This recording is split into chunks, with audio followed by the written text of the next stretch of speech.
జగిత్యాల జిల్లా పట్టణంలోని ఈ రోజు additional collector Gautam Reddy Metpalli Telangana social welfare బాలికల వసతి గృహం కోర్టు ముందు పరిశీలించారు. సోషల్ వెల్ఫేర్ మేడం శ్రీలత ద్వారా వివరాలు అడిగి తెలుసుకున్నారు. వసతి గృహంలో 48 మంది స్టూడెంట్స్ ఉన్నారని తెలిపారు. వసతి గృహంలో ఉన్న బియ్యంను, ఆయిల్ ప్యాకెట్లను పరిశీలించారు. గదులను, వాటర్ హ్యాండ్ బోర్ బాత్రూంలను పరిశీలించారు.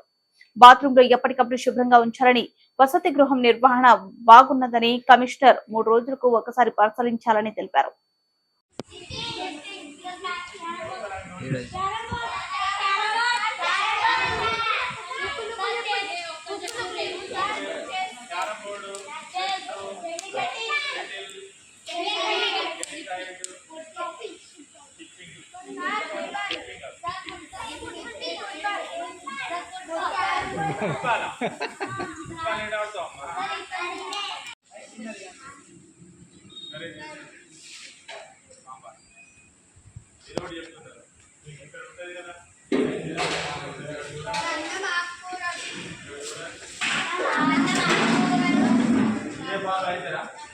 అదే పాలు అసలు ఇది ఉన్నది మీకు తెలుసా తెలుసా ఎంత నిజంగా చెప్పండి ఎంతమంది తెలుసు